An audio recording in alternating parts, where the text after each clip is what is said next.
new level. Everything I touch turn to gold. Ain't I something special? This one for my haters, I'm a motivator. I make them niggas wanna do better. I want too much, I can never settle. Settle for less, nigga, I can never. If she did better, I probably would've kept her. But oh boy, I found something better, and she gon' do me better. Growing up, who was your favorite boxer? Was it Roy Jones? No, actually, it wasn't Roy Jones. That's the thing. Now, Roy Jones would actually be in my top 5, but my #1 favorite boxer was Sugar Ray Robinson. And a lot of people don't even know who Sugar Ray Robinson is. Sugar Ray Robinson was actually born in Detroit. Sugar Ray Robinson was the first master to shoulder roll. Sugar Ray Robinson is one of them ones that went like 174-3 with like 150 knockouts or something. And my numbers are just a little bit off. But matter of fact, hold on, let me pull it up real quick. Businessman, you gonna pull it up? You wanna pull it up? What? I'm gonna pull up Sugar Ray Robinson fights real quick. Go ahead, yeah, do your thing. Let me show you how many fights Sugar Ray Robinson did, man. Cause it's unbelievable. And mind you, this man went from welterweight to middleweight to light heavyweight. And that's just unbelievable because there ain't too many people that did it and the way he did it.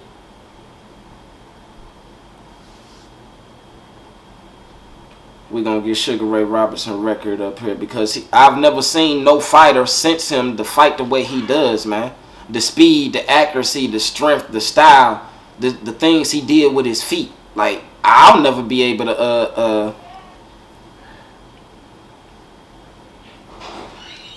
Okay, according to this site, and I actually don't think this is all the way correct, but we're going to go with this right now. Sugar Ray Robinson's record was 128-1-2 with 84 knockouts at the pinnacle of his career. Amazingly, in over 200 fights, Sugar Ray was never physically knocked out, though he did receive one technical KO. Altogether, he amassed 109 KOs and finished with a record of 175, 19-6 with 2 no decisions. You know what I'm saying? That's one hell of a record, man. And what it was about that particular fighter was the way he moved. It almost looked like it was a dance in the ring. And he could switch it. He could knock you out with either hand. He could knock you out going forward. He could knock you out going sideways. He could knock you out going backwards. His jab stayed going. His left hook stayed going. His defense was damn near unpenetrable. If you did hit him, it seemed like you didn't hurt him. Sugar Ray Robinson had a dream about killing the man, and then he fought the man, and he killed the man. He didn't mean to kill the man. That is not a rumor, ladies and gentlemen. That is a true story. Sugar Ray Robinson dreamed about killing the man and then ended up killing the man in the ring. He didn't even want to fight him. You know, so that's who my favorite fighter is. But what brought me to boxing was Roy Jones Jr. And then from him, of course, I studied Muhammad Ali. Muhammad Ali is what brought me to Sugar Ray Robinson because for those that don't know, Muhammad Ali got his style from Sugar Ray Robinson. Muhammad Ali, from his words, said he is the greatest heavyweight of all time, but Sugar Ray Robinson is pound for pound the greatest boxer of all time. He is the GOAT. You know, so that's who got me to Sugar Ray Robinson. I didn't know about Sugar Ray Robinson until I was watching so much of Muhammad Ali that I finally heard about Sugar Ray Robinson and got to looking him up and was like, wow. And he's the just greatest boxer I've ever seen. Now, I would have to... and maybe this is not completely in order, but definitely we got Sugar Ray Robinson, Roy Jones Jr., Muhammad Ali, Marvin Hagler, and we only talking about my top 5 right here, and it's so hard, man. It's so hard. I gotta go with Jack Johnson, first black heavyweight champion of all time. Can't miss. A lot of people don't know about Jack. No, they don't know about Jack Johnson. Jack had all the white girls. Man, let me tell you something. Jack be speeding down in his new car. Cop would give him a ticket. Jack would be like, look, I might as well give you double because I'm going to be doing the same speed coming back the other direction. Yeah. You know what I'm saying? Little story about Jack Johnson right there. Yeah, it's crazy.